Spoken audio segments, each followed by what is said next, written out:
Muy buenas tardes, docente. Mi nombre es Samantha Pesante, soy de la carrera de Psicopedagogía, estoy cursando por el tercer ciclo y soy de la ciudad de Cuenca. Hoy vamos a responder las 6 interrogantes que nos dejó en la tarea del día de hoy. Primero vamos a hablar sobre las definiciones de dislexia, disgrafía y disortografía según el DSM-5. La dislexia según el DSM-5 es catalogada como un trastorno del lenguaje que es la dificultad para leer y escribir, es decir, afecta a la lectoescritura y al aprender nuevas palabras. Tenemos la disgrafía, que es según el DSM-5 es un trastorno de la expresión escrita que afecta, por ejemplo, a la calidad de la escritura, es decir, al tipo de trazo, a la forma, el tamaño y la dirección de las letras. Y tenemos la disortografía, que según el DSM-5 es catalogada como un trastorno específico que presenta errores, por ejemplo, en la escritura, es decir, 100% en lo que es la ortografía. La cual tenemos que tener consideración que no afecta a la lectura, sino más bien solamente en la forma de escribir. O sea, no es en la forma, sino en la ortografía de la escritura.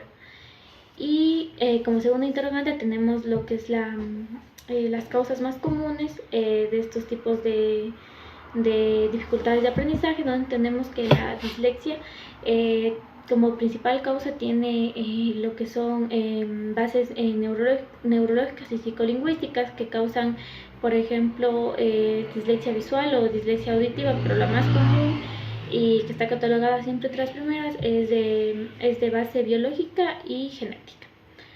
Donde también tenemos la disgrafía, y una causa común de la disgrafía son, por ejemplo, de tipo motor, donde la disgrafía es relacionada con la maduración, carácter, personalidad y afectividad del menor. También afecta lo que son las malas prácticas pedagógicas, por ejemplo, como la mala enseñanza o incluso lo personal. Y tenemos por último la disortografía, que la causa más común es, por ejemplo, estos niños tienen más, por ejemplo, carácter evolutivo, es decir, es asociada a que tiene su propio ritmo de maduración, aprendizaje e interiorización de los hábitos escritorios, teniendo como causas perceptivas, intelectuales, lingüísticas e incluso emocionales. También aquí influye mucho la dispedagogía, que es un método de enseñanza inapropiado, por ejemplo, donde no se ajustan a las necesidades del niño ni al ritmo de cada estudiante, sino todo es en global. Y tenemos la tercera interrogante, que serían las principales características. Una de las características de la dislexia es, por ejemplo, que el niño confunde el orden de las letras o que tienen similitud. También omite letras o sustituye palabras por otra que se parecen o que empieza igual. También le cuesta, por ejemplo, pronunciar palabras, invierte o sustituye sílabas. Esas como características en la dislexia. En la disgrafía, como características tenemos que, por ejemplo, existe como un trastorno en el tamaño de la letra, ya que a veces son excesivamente grandes e incluso en su forma. También que su inclinación es defectuosa, por ejemplo, en las palabras o en los reglones. También tiene como un trastorno, o sea, una característica es como un trastorno a la presión. Por ejemplo, al momento de escribir, sus trazos son demasiado gruesos o a veces suelen ser muy suaves. Y como características de la disortografía sería la dicción, sustitución, inversión o omisión de letras o sílabas. También existe una alteración en la conversación fonema o grafema, y también tiene como dificultades para separar letras, sílabas, palabras, ya sea en alguna oración o párrafo. Y tenemos como cuarto interrogante, por ejemplo, cómo se relacionan entre sí.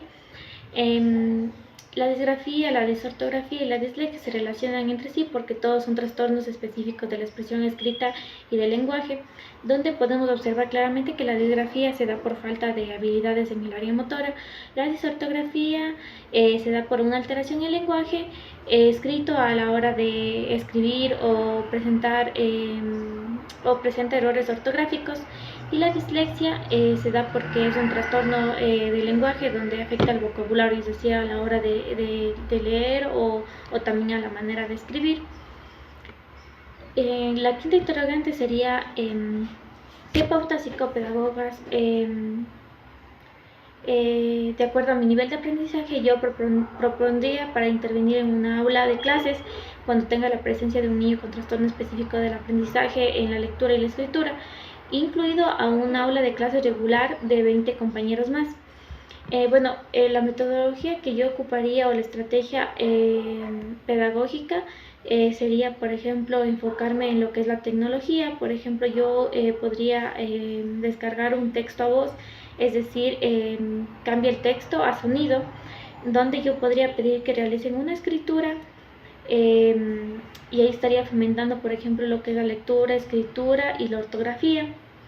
Igual, por ejemplo, en todo, mejorando lo que es el área del lenguaje, ya que ellos mientras transcriben lo que escuchan pueden memorizar en su boca y ellos repetirlo. Entonces vamos mejorando todas las áreas. Igual, por ejemplo, podría ocupar cuentos o párrafos donde yo podría llevarles y tomarme un lapso de tiempo para leerles y que estos niños también realicen como un dictado.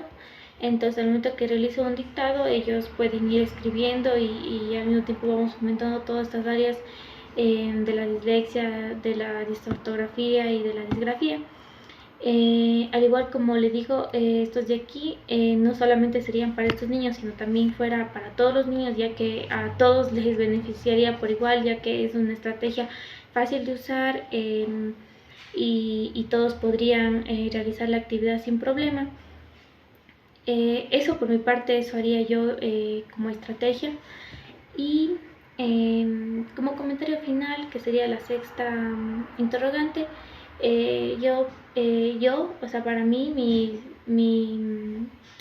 los trastornos específicos del aprendizaje de la lectura y la escritura son dificultades cuando un niño tiene, por ejemplo, al momento de aprender, hablar, leer o escribir, donde está afectada, por ejemplo, toda el área que es del lenguaje, la cual le causa un trastorno del aprendizaje debido a que no puede relacionar palabras, letras e incluso sonidos.